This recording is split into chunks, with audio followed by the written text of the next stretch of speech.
Cette visite du gouverneur de la province de Lac Matodo Makaï à Brandal a pour objectif de visiter les réalisations des projets mis en œuvre par les organisations internationales que sont l'Action contre la faim, CAR International, le groupe URD et les partenaires du groupe CCFD Terre Solidaire. Pour le coordonnateur de zone du lac de CAR International Adam Ouyamassi, cette digue qui alimente 25 villages et qui couvre 1300 km² contribue efficacement à la résilience de la communauté.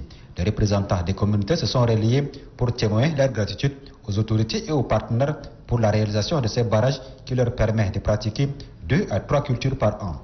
Satisfait des réalisations du projet Rizelac, le gouverneur de la province de Lac Matodo Makaï a déclaré que les eaux du lac Tchad sont considérées comme un don pour le pays de Toumaï. Le gouvernement du Tchad et les Tchadiens attendent beaucoup du lac. La province du lac, elle est spécifique. C'est un don pour le Tchad. En période du mois de juin, on rentre dans un champ de maïs frais. Ça, c'est vraiment unique à son genre.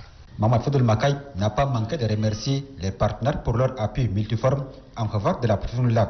Cette visite est en prélude à la réunion du comité de pilotage opérationnel qui aura lieu le 30 juin 2021. Ce projet est financé par l'Union européenne et l'Agence française de développement à hauteur de 96 millions de francs CFA.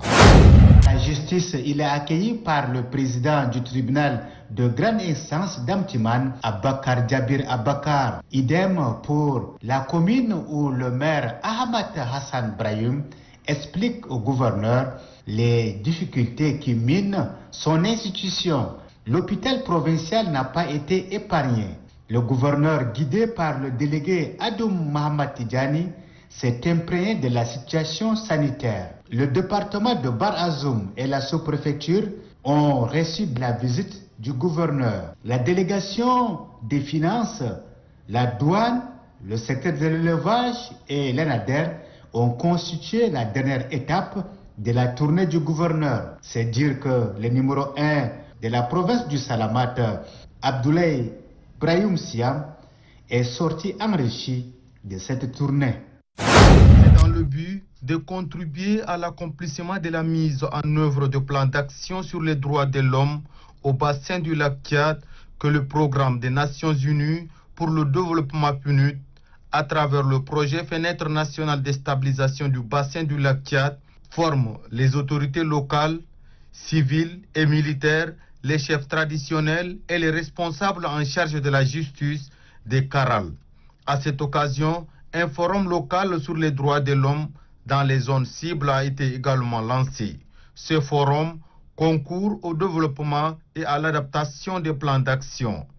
Le représentant du PNUD, Jean-Baptiste, précise que son organisation est disponible pour accompagner les Tchad dans la lutte pour les droits de l'homme et appuyer le gouvernement dans le développement local de la dite province.